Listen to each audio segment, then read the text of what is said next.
करोड़पति मालिक विजय और विधवा नेहा की कहानी। उत्तर प्रदेश के एक पुराने और प्रसिद्ध शहर में सूर्य महल नाम की एक भव्य हवेली थी। शहर में उसका नाम सम्मान और शानो शौकत की पहचान माना जाता था। लोग कहते थे कि उस हवेली का मालिक विजय इतना अमीर है कि उसकी कई पीढ़ियां बिना काम किए आराम से जीवन बिता सकती है।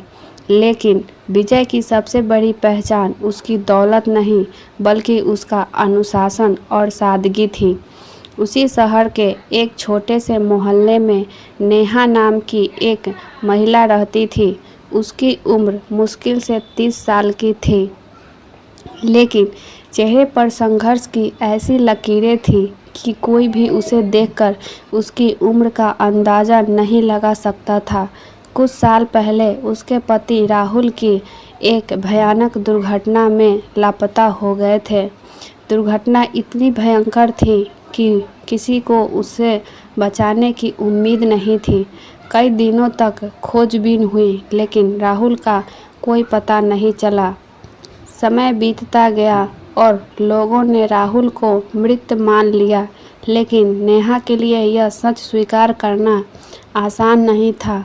वह हर दिन उम्मीद करती थी कि शायद एक दिन राहुल वापस लौट आएगा। धीरे धीरे उसे समझ आ गया कि ज़िंदगी केवल इंतज़ार के सहारे नहीं चल सकती। राहुल के गायब होने के बाद रिश्तेदारों ने भी उससे दूरी बना ली। जो लोग कभी उसके घर चाय पीने आया करते थे, वही अब रास्ता बदल लेते थे। कुछ लोग झूठी सहानुभूति दिखाते और कुछ उसकी मजबूरियों का फ़ायदा उठाने की कोशिश करते। इन सब के बीच केवल एक व्यक्ति उसके साथ खड़ा था, उसकी बूढ़ी सास शांति देवी। शांति देवी की उम्र 70 साल से अधिक थी।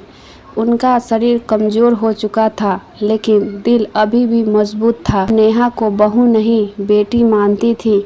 दोनों एक दूसरे का सहारा बनकर जीवन की कठिन राहों पर चल रही थी। समय के साथ उनकी आर्थिक स्थिति खराब होती गई। पहले गहने बिके, फिर कुछ कीमती सामान। अंत में उन्हें अपना घर भी बेचना पड़ा। अब वे एक छोटे से किराए के कमरे में रहने लगी थी। सुबह नेहा ने फैसला किया कि अब वह केवल दुख मानकर नहीं बैठ सकती, उसे काम की तलाश करनी होगी। वह घर से निकली और शहर में काम ढूंढती रही, लेकिन हर जगह उसे निराशा मिली। कहीं काम वेतन की बात होती तो कहीं उसकी विधवा होने की मजबूरी दिखाकर लोग गलत नज़रों से देखने लगते। लगातार कई दिनों तक भटकने के बाद उसे पता चला कि शहर की प्रसिद्ध हवेली सूर्य महल में एक कर्मचारियों की आवश्यकता है। अगली सुबह वह साहस जुटाकर हवेली पहुंच गई। हवेली को देखकर वह कुछ पल के लिए ठिठक गई। विशाल लोहे का गेट, सुंदर बागीचे, चमकते हुए संगमरमर के फर्श और चारों ओर फैली भव्यता उसके लिए किसी सपने जैसी थी। उसका साक्षात्कार लिया गया। जब उससे उसकी स्थिति के बारे में पूछा गया तो उनके बिना कुछ छिपाए सारी सच्चाई बता दी। उसने कहा, मुझे किसी की दया नहीं चाहिए, मुझे सिर्फ काम चाहिए ताकि मैं अपनी सास का पेट भर सकूं। उसकी आंखों की सच्चाई ने सबका दिल छू लिया। उसी दिन उसे काम पर रख लिया गया।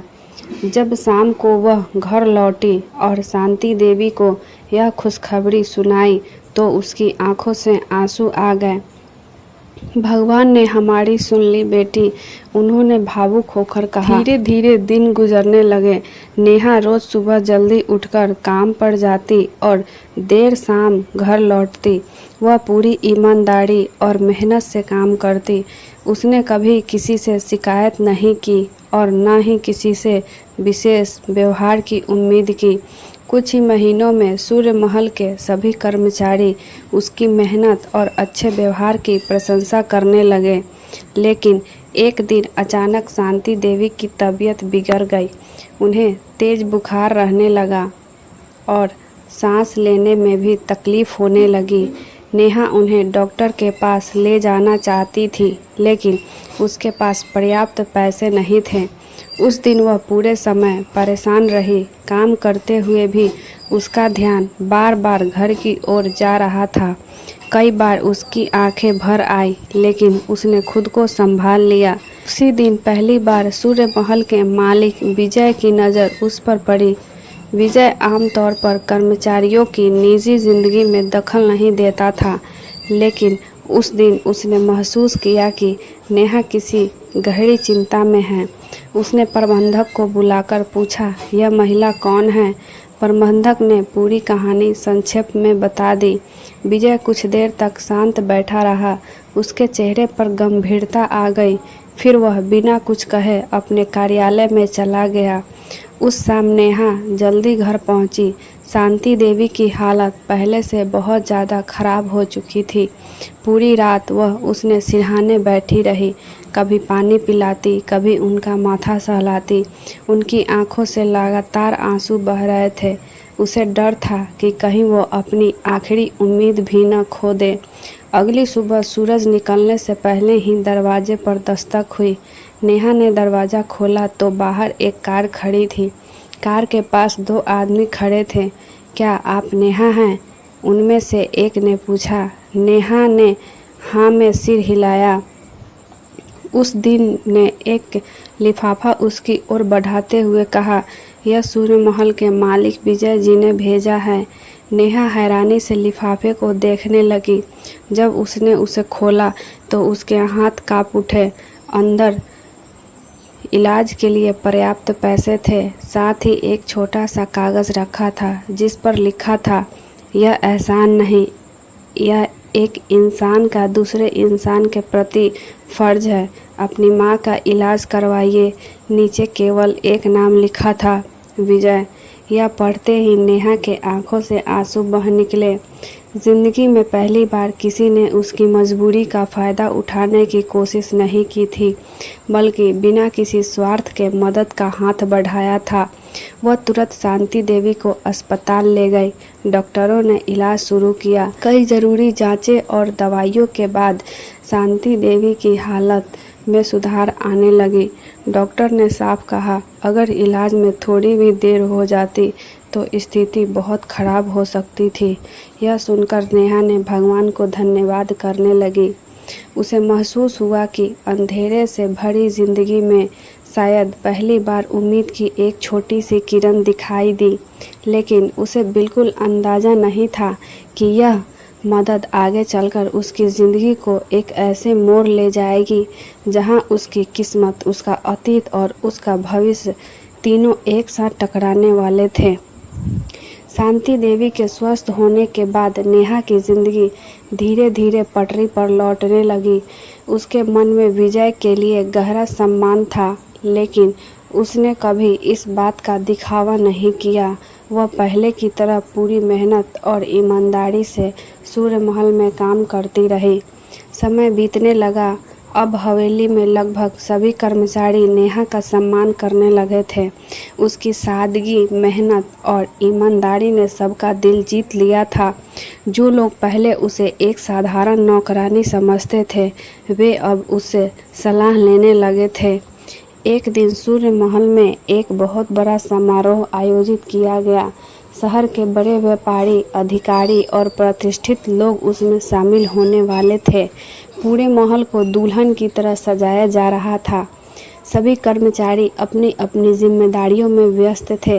नेहा भी सुबह से देर रात तक लगातार काम कर रही थी। कार्यक्रम के दौरान अचानक हड़कंप मच गया। एक अमीर मेहमान की बेहद कीमती घड़ी गायब हो गई थी। उसकी कीमत लाखों रुपए बताई जा रही थी। जैसे ही यह खबर फैली, सभी कर्मचारी को एक जगह बुला लिया गया। पूछताछ शुरू हुई। कुछ लोगों ने बिना किसी सबूत के नेहा पर शक करना शुरू कर दिया। नहीं है, गरीब भी हो सकता है, उसी ने लिया हो, एक कर्मचारी बोला। दूसरे ने भी उसका समर्थन किया। यह सुनकर नेहा के पैरों तले जमीन खिसक गई। उसकी आंखों से आंसू बह निकले। मैंने कुछ नहीं लिया, उसने कांपती आवाज़ में कहा। लेकिन कुछ लोग उसकी बात सुनने को तैयार नहीं थे। उसी समय विजय वहां पहुंचा। उसने पूरी बात सुनी और फिर शांत स्वर में कहा, क्या किसी ने नेहा को घड़ी लेते हुए देखा है? सब चुप रहे। फिर विजय ने दूसरा सवाल पूछा, क्या किसी के पास कोई सबूत है? एक बार फिर सन्नाटा छा गया। विजय ने सभी की ओर देखते हुए कहा, गरीब होना कोई अपराध नहीं है। बिना सबूत किसी पर आरोप लगाना सबसे बड़ी बेईमानी है। उसकी बात सुनकर सबकी नज़रें झुक गई। कुछ घंटे बाद पता चला कि घड़ी एक अतिथि के कमरे में रह गई थी। उसने गलती से वहां छोड़ दिया था। सच सामने आते ही शर्मिंदा हो गए। नेहा ने किसी की शिकायत नहीं की। उसने बस चुपचाप अपना काम जारी रखा। उस दिन विजय के प्रति उसका सम्मान और बढ़ गया। दिन गुजरते गए। एक शाम विजय महल के बागीचे में टहल रहा था। उसकी नज़र दूर पौधों पर पानी देते हुए नेहा पर पड़ी। काम खत्म हो चुका था, लेकिन नेहा टूटे हुए पौधों को सीधा कर रही थी। विजय कुछ देर तक उसे देखता रहा। उसे महसूस हुआ कि इस महिला के अंदर परिस्थितियों से लड़ने की साधारण शक्ति है। दूसरी तरफ नेहा को इस बात का बिल्कुल अंदाज़ा नहीं था कि विजय उसके बारे में क्या सोचता है। वह तो बस अपने काम और अपनी बूढ़ी सास को देखभाल में लगी रहती थी। एक रात काम खत्म होने के बाद वह घर लौट रही थी। रास्ता सुनसान था। अचानक कुछ बदमाशों ने उसका रास्ता रोक लिया। उनकी नीयत ठीक नहीं लग रही थी। नेहा घबरा गई। उसने आगे बढ़ने की कोशिश की, लेकिन वे लोग रास्ते में खड़े हो गए। तभी पीछे से एक काली कार आकर रुकी। कार का दरवाज़ा खुला और विजय बाहर निकला। विजय को देखते ही बदमाश वहां से भाग खड़े हुए। नेहा अभी भी डर से कांप रही थी। विजय ने केवल इतना कहा, रात बहुत हो गई है, मैं आपको घर छोड़ देता हूँ। पूरे रास्ते दोनों के बीच ज़्यादा बात नहीं हुई, लेकिन उस दिन नेहा को महसूस हुआ कि विजय सिर्फ एक अमीर आदमी नहीं बल्कि एक इंसान भी है। घर पहुंचकर उसने हाथ जोड़कर कहा, आप मेरी बहुत मदद की है मालिक। विजय हल्का मुस्कुराया, सिर्फ अपना फर्ज निभाया है। इतना कहकर वह चला गया। लेकिन उसी रात कहानी में एक नया मोड़ आने वाला था। सैकड़ों किलोमीटर दूर एक दूसरे शहर में एक आदमी पुराने अखबार को बार बार देख रहा था। उस अखबार में सूर्य महल के कार्यक्रम की एक तस्वीर छपी थी। तस्वीर के भीड़ में एक खड़ी नेहा साफ दिखाई दे रही थी। उस आदमी के आंखें भर आए, होठ कांपने लगे। धीरे से उसके मुंह से एक नाम निकला, नेहा। वह कोई और नहीं बल्कि राहुल था। वही राहुल जिसे पूरी दुनिया मृत समझ चुकी थी। कई साल पहले हुए हादसे के बाद राहुल गंभीर रूप से घायल हो गया था। कुछ लोग ने उसकी जान बचा ली थी, लेकिन उसकी याददाश्त चली गई थी। उसने अपना नाम तक याद नहीं था। वह एक दूसरे शहर में मजदूरी करके जीवन बिताने लगा था। धीरे धीरे उसकी याददाश्त वापस लौटने लगी।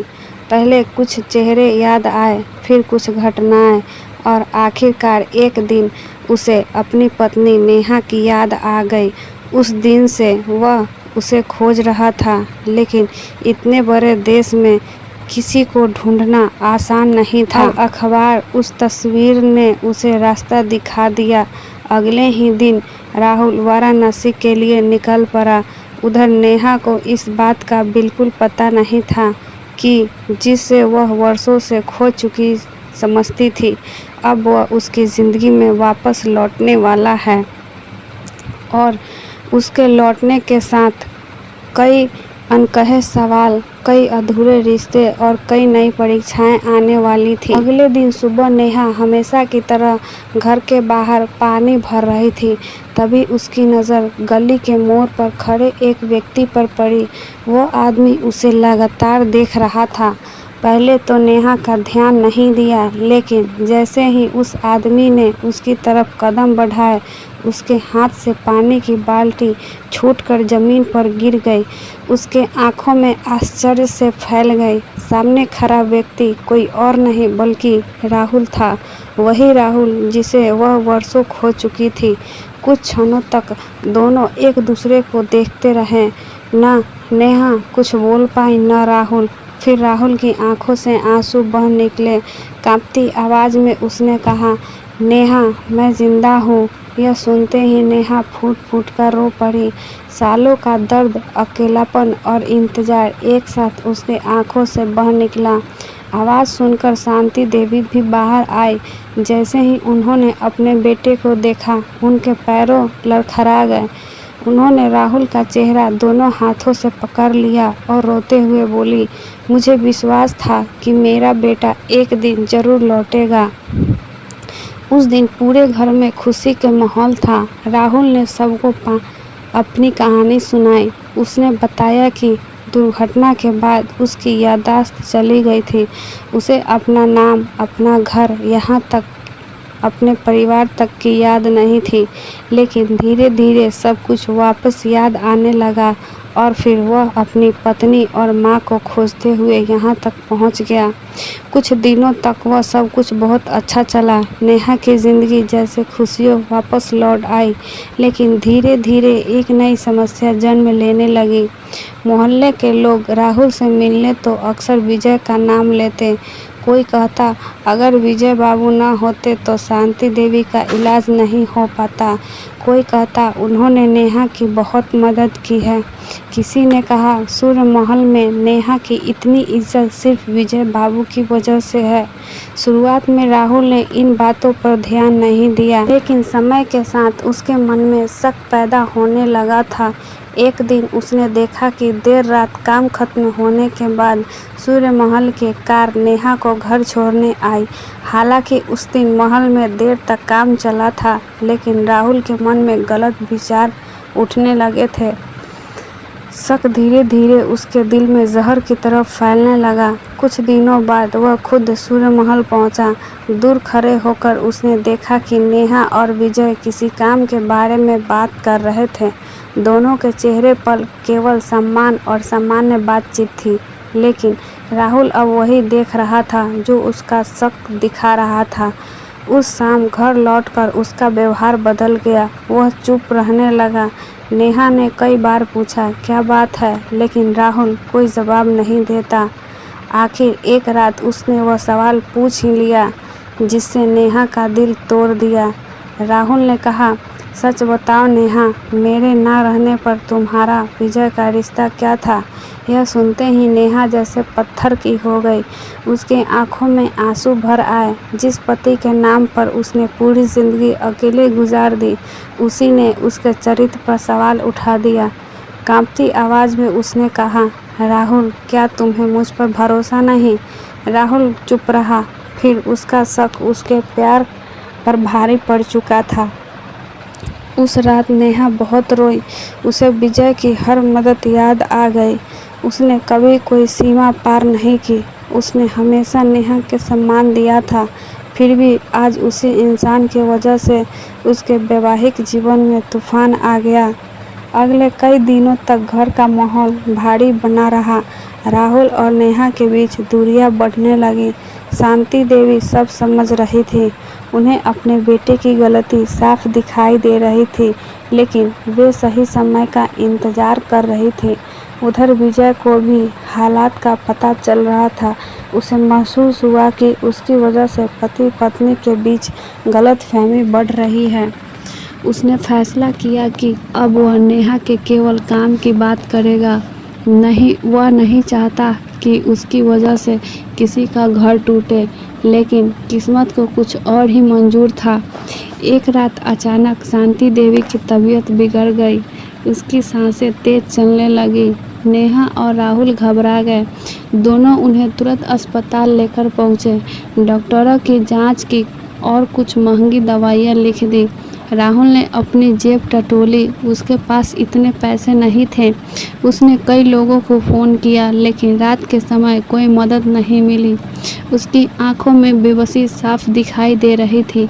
तभी अस्पताल के एक कर्मचारी उसके पास आया और कहा, चिंता मत कीजिए, आपका बिल जमा हो चुका है। राहुल और नेहा दोनों हैरान रह गए। उन्होंने पूछा, किसने जमा किया? कर्मचारी ने जवाब दिया, विजय जी ने यह सुनते ही राहुल जैसे अंदर से टूट गया। जिस आदमी पर वह शक कर रहा था अब उसकी माँ की जान बचाने के लिए चुपचाप मदद कर रहा था। उसे अपनी सोच पर शर्म आने लगी। अगली सुबह वह सीधे सूर्य महल पहुँचा। विजय अपने कार्यालय में काम कर रहा था। राहुल अंदर गया, कुछ पल तक चुप खड़ा रहा, फिर अचानक उसके सामने हाथ जोड़कर खड़ा हो गया। उसने कहा, मुझे माफ़ कर दीजिए विजय जी। विजय ने आश्चर्य से उसकी ओर देखा। राहुल बोला, आपने मेरी माँ की पत्नी की मदद की, आपने हर बार इंसानियत दिखाई, लेकिन मैंने आपकी अच्छाई पर शक किया। कुछ लोगों तक कमरे में सन्नाटा छा गया। फिर विजय मुस्कुराया। उसने राहुल के कंधे पर हाथ रखकर कहा, गलती इंसान से ही होती है, लेकिन जो व्यक्ति अपनी गलती मान ले वह दूसरों से बड़ा बन जाता है। राहुल की आंखों से आंसू बह निकले। उस दिन उसने समझ आया कि असली अमीरी पैसे से नहीं बल्कि दिल से होती है। घर लौटकर नेहा ने सामने आया। उसने कहा, मैं तुम्हारे लायक पति नहीं हूँ। तुमने मेरे सालों का इंतज़ार किया, दुनिया की ठोकरें खाई, लेकिन मैंने लौटकर तुम्हें ही कटघरे में खड़ा कर दिया। नेहा चुपचाप उसकी बातें सुनती रही। उसके दिल में दर्द था, लेकिन राहुल का सच्चा पछतावा भी दिखाई दे रहा था। राहुल उसके सामने घुटने पर बैठ गया। अगर हो सके तो माफ़ कर दे। मैं पूरी ज़िंदगी तुम्हारा भरोसा वापस जीतने की कोशिश करूँगा। नेहा की आंखों में आंसू बह निकले। उसने राहुल को उठाया और कहा, भरोसा टूट जाए तो उसे जोड़ना आसान नहीं होता, लेकिन पछतावा सच्चा हो तो रिश्ते फिर जिंदा हो जाते हैं। यह सुनते ही राहुल रो पड़ा। बरसों बाद दोनों एक दूसरे को गले लगकर रो रहे थे।